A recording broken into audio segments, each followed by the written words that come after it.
পোস্ত বানাবো ডাঁটা আলু ঝিঙে দিয়ে। এবার ফোড়নটা দিচ্ছি, তোমরা দেখো। তেজপাতা,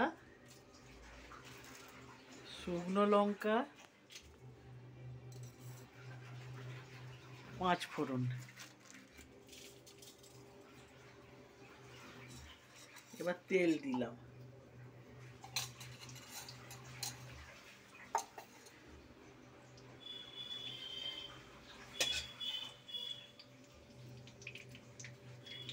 মশলাটা একটু বাদামি হবে, বাদামি হয়ে গেছে।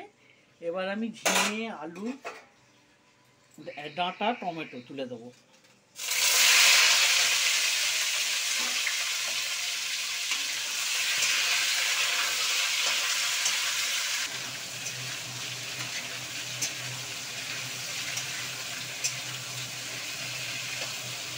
একটু নাড়াচাড়া করে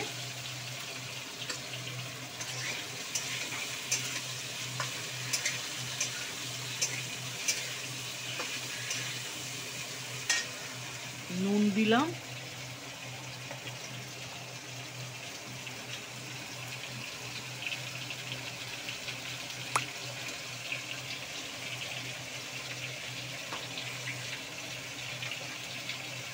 এক চামচ হলুদ,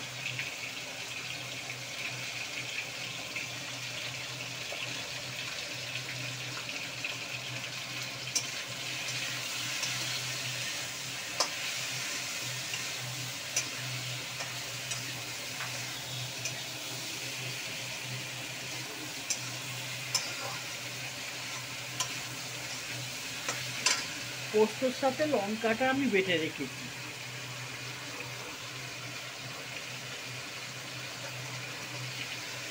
পোস্তটা খুব মিহি আমি করিনি, একটু গোটা গোটা রেখেছি।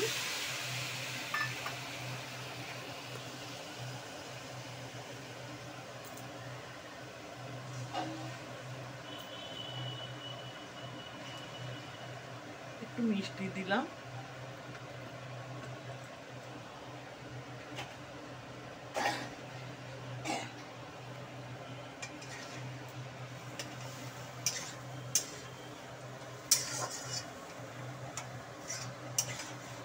পোস্তর জলটা ঢেলে দিই।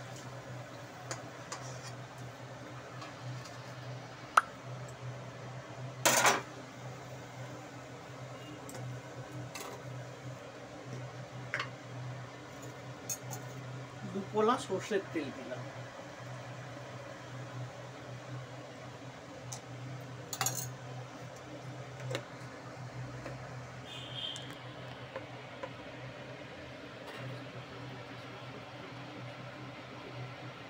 পোস্ততে না কাঁচা সর্ষের তেল দিলে খেতে খুব ভালো হয়, কিন্তু একটু ফোটাতে হবে, তাতে গন্ধটা থাকবে না।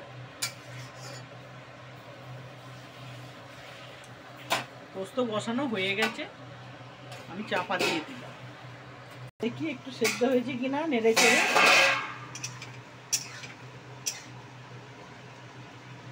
না, একটু বাকি আছে, আর একটু সেদ্ধ হবে। টমেটোটা একটু সেদ্ধ হবে।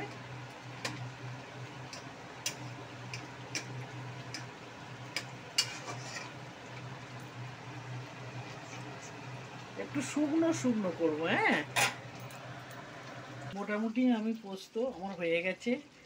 পোস্ততে আমি সব সময় সর্ষের তেল ব্যবহার করি, খেতে ভালো লাগে তরকারিটা। আমার ঝিঙে পোস্ত আলু দিয়ে, ঝিঙে দিয়ে আলু দিয়ে ডাঁটা দিয়ে পোস্ত হয়ে গেল। এটা ঢেলে দিই। তোমরা কিন্তু অবশ্যই আমাকে জানাবে রেসিপিটা কেমন লাগলো। রেডি আমার পোস্ত।